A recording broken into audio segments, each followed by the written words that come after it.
টাকা খরচে অপারগ একাধিক জেলা, উন্নয়নে টাকা খরচ করতে অপারগ।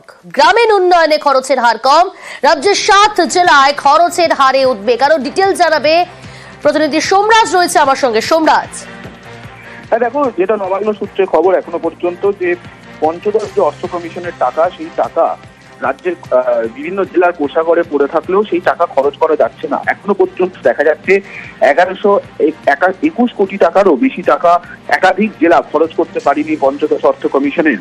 রাজ্যের 7 জেলায় খরচের পারফরমেন্স খুবই কম এবং জানি উদ্বিগ্ন নবান্ন। যেটা নবান্নের কাছে রিপোর্ট জমা পড়েছে, সেখানে দেখা যাচ্ছে দক্ষিণ দিনাজপুর, উত্তর 24 পরগনা, হাওড়া, পুরুলিয়া, মুর্শিদাবাদ, মালদা এবং দক্ষিণ 24 পরগনা, এই 7 জেলায় গ্রামীণ উন্নয়নের জন্য পঞ্চদশ অর্থ কমিশনের যে বরাদ্দ, তার 50% টাকাও এখনো পর্যন্ত খরচ করা যায়নি।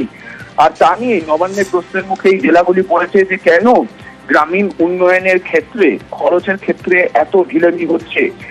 তোমাকে জানিয়ে রাখি, যদি এই খরচ না করা যায় তাহলে কেন্দ্রের থেকে পরবর্তী ইনস্টলমেন্টের টাকা রাজ্য পাবে না।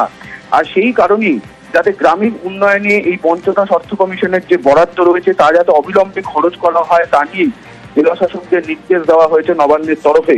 যদিও এটাও দেখা যাচ্ছে দার্জিলিং, আলিপুরদুয়ার বা পশ্চিম বর্ধমানের মতো জেলাগুলি খরচের পারফরমেন্স অত্যাধিক ভালো, কিন্তু একাধিক জেলার ক্ষেত্রে দেখা যাচ্ছে যারা গ্রামীণ উন্নয়নে টাকা খরচ করতে পারছে না। এবং তোমাকে জানিয়ে রাখি, এই যে গ্রামীণ উন্নয়নের যে খরচ হয় সেগুলি জেলা পরিষদ, পঞ্চায়েত সমিতি এবং গ্রাম পঞ্চায়েতের মাধ্যমেই খরচ হয়।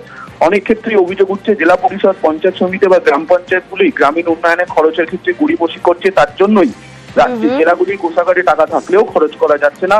আর এই গ্রামীণ উন্নয়নে খরচ যাতে দ্রুত করা হয় তা নিয়ে জেলাগুলিকে নির্দেশ দিয়েছে নবান্ন। বেশ।